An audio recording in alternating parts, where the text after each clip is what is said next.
Alright guys, TacticalRab back again today. Hope you're all doing well and enjoying your day so far. Welcome back to VALORANT Rostermania. Some big updates today on the changes for the tier 2 scene in terms of what the rosters are looking like. The 5th for G2 may have finally been revealed, and also plenty of teams are getting ready for the qualifiers. When might they potentially be? Liquipedia believes December the 5th will probably be the start date. Very much intrigued to your thoughts in the comment section below. Hit the like button if you enjoy. Subscribe if you're new as always, I'd greatly appreciate it. Quick comment here, of course, on the VALORANT India Invitational. That Paper X won in the finals up against Heretics, I believe. These were the top performers already for the new season. Just cool to see how these guys are getting on during the off-season.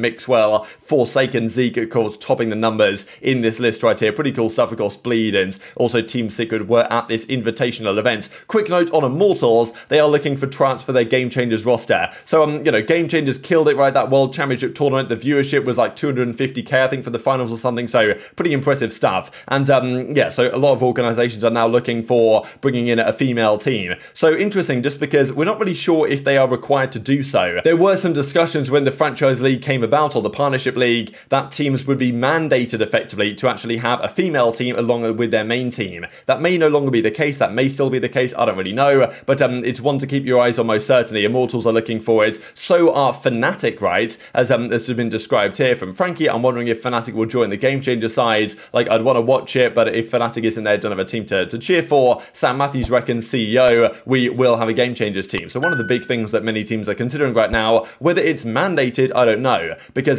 some potential leagues could say, you know what, you've also got to have a tier 2 challengers team, but that also can create complications when those tier 2 teams can also qualify for tier 1 through Ascension, that we shall see here in a second. Quick note on Flater, I'm not exactly sure how to pronounce that, to be honest. My pronunciation, as you well know, is absolutely terrible, but a former Shanghai Dragons player is basically taking a break because there were some rumors that certain players from the Dragons and from other Overwatch teams might want to come to Valorant, and apparently this guy had some offers, but he's going to take a break from esports, so he's not coming through. But yeah, big one to keep your eyes on, because we saw that even the Washington Justice and the Shanghai Dragons organizations might want to get involved in in actually arriving into tier 2 Valorant esports, and we've seen other orgs as well maybe get involved, maybe not get involved, but they've got to decide relatively soon. Even Mame here, formerly of Envy, he's looking for a team, and is this too late? I don't really know, because certain players are still going to come together, and there's going to be some last-minute rosters formed. But I think your boy Dre now, he's working for Riot, isn't he, as like a tester or something, or quality assurance engineer or something. But yeah, we've seen some players step away, some players keep going, but many big names still don't have a team for tier 2,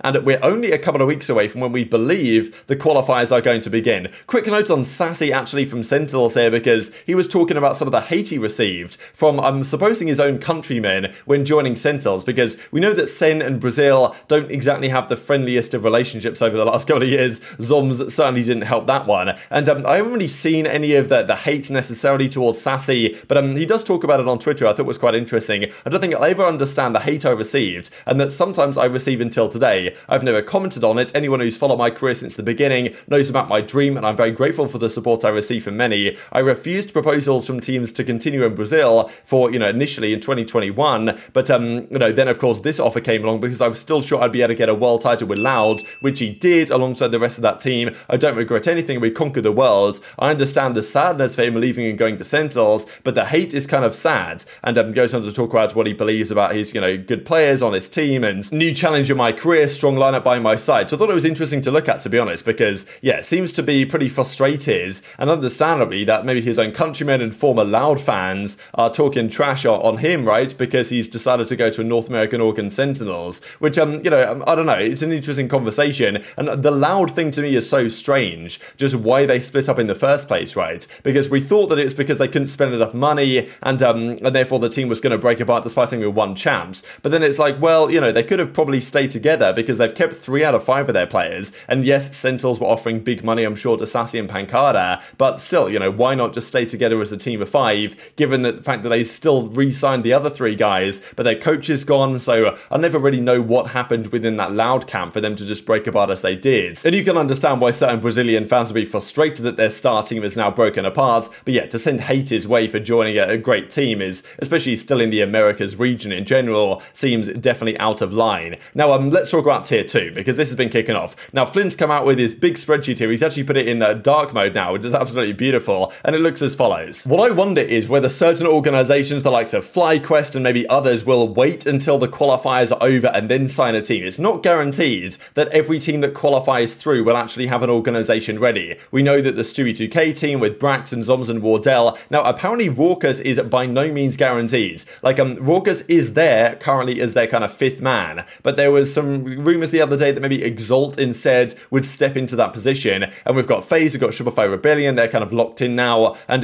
the guards now have Tex next to them. We talked about this rumor the other day, that Tex went from the Stewie 2K team, Wardell came in instead, and Tex to the guard, that's the present rumor. And then G2, this is a big one to me, with, you know, Penny, ShahZaM, Whippy, dapr, and Oxy. So Oxy comes under the unlikely category here, so this is considered unlikely just because it's a current rumor. But look, we talked about this rumor the other day, and now, like, Flynn's putting it in the spreadsheets, it gives potentially more validity to the fact that Oxy indeed will be the 5th guy for G2. So crazy storyline, to be honest. Like ShahZaM said the other day, we won't guess the 5th. We basically guessed the 5th immediately. If indeed this is the 5th, maybe it's going to change. So FaZe are also playing with their team, but and we still don't know. This is the thing to me. We don't know the format right now for how many of these teams will actually get to qualify for Tier 1. Version 1 also seemingly haven't decided. Like, a lot of their guys have gone. FeS has gone. Xander, you know, Whippy, Penny, all these guys, Immy as well, has gone to G2. So whether Version 1 bothered to stick around in Tier 2, or whether they say, you know what, guys, feel free to fight it out for spots in the Tier 2 challenges, and if you qualify, then let's consider what rosters we might want to sign, because some of them might not be signed that qualify. There's a good chance there's some teams that are kind of unsigned to proper organizations that qualify through as a bit of a surprise and then need to get signed by an organization, right? I mean, who knows what's going to happen to Stewie 2K's team? Like, if they, let's say they qualify,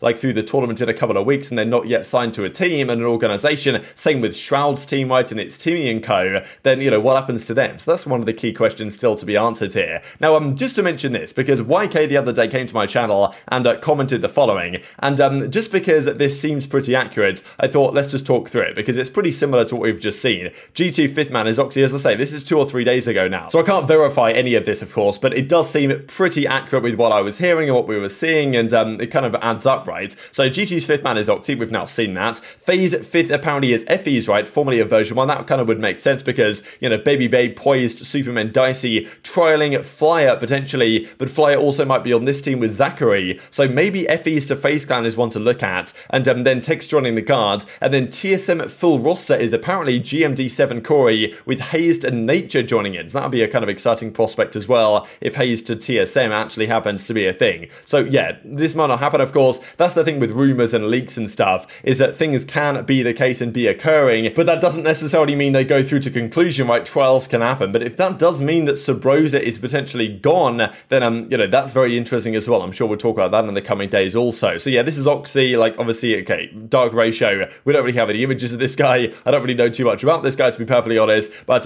still, apparently Oxy might well be going to G2, which would be quite the storyline, but that seems like it's more likely than not as it presently stands. And yeah, what do you think about that team for ShahZaM? Because it feels weird again to think like G2 ShahZaM is actually going to be a thing here after all the Sentinels drama, but they're going to need to do a good job to qualify, of course. Now, speaking of the qualification, this is on Liquipedia as it stands. We don't yet know. This is the Stage 1 Challengers qualifiers coming soon. Our understanding is there's a main event, there's a group stage, and then there's Open Qualifier 1, Open Qualifier 2. So Challengers is kind of going to work similarly to how it did last year, but just outside of, you know, all the Tier 1 teams that are in the Partnership League are no longer involved. There's 2 Open Qualifiers probably. The teams that qualify through then play in the group stages, and then in the main event going forwards, and then the teams that do well in the main event get to play maybe the regional ones, like the international ones, and then if you do well enough in those, then you can qualify for Ascension, the tournament there, and if you win Ascension in your region, you get into the Partnership League. But qualifying for the Challenger Circuit is the first step to becoming a partnered team, and there are 2 qualifiers apparently. Now, the date that is mentioned here on Liquipedia is the 5th of December. This is only a couple of weeks away, and we really have no announcement, as you can see by the rest of the page. No talent, no format, no prize pool, like no information really. But the 5th of December is the date that is being mentioned, and this is kind of aligned with what Derek Dennis said, you know, a long time ago now. This is 3 weeks ago, where they announced their tournament format, and they said in the article initially December the 5th, that was the date. Now, he then says the date has not been locked in. So yeah, we're getting closer and closer to this date. Some teams know what they're going to do and are practicing ready for these qualifiers starting in 2 weeks' time.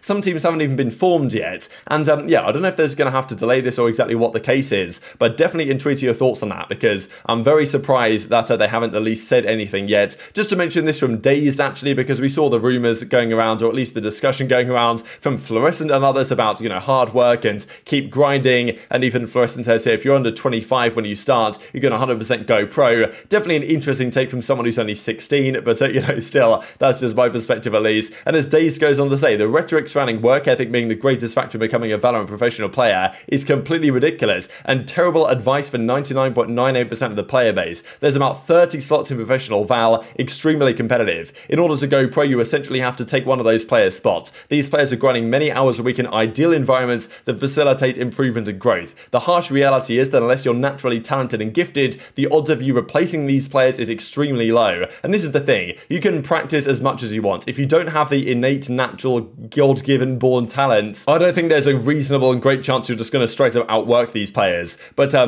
mean, yeah, intrigue to your thoughts on that in the comment section. Like, it's a difficult one, but I think it's the same for many sports and esports, really. Like, if you just don't quite have it naturally and are gifted in that way, then it probably doesn't matter how much work you put in. Like, you're not going to be a tier 1 player. It's just kind of how it is. He even goes on to say the people peddling these statements have no clue the level of play needed to succeed at the top of tactical FPSs and have no idea how far behind they really are, a gap that increases as the game and competition develops further. So yeah, quite the statement here, but very much intrigued to your thoughts in the comment section below. Hit the like button if you enjoyed, subscribe if you're new, take care, and I'll see you next time.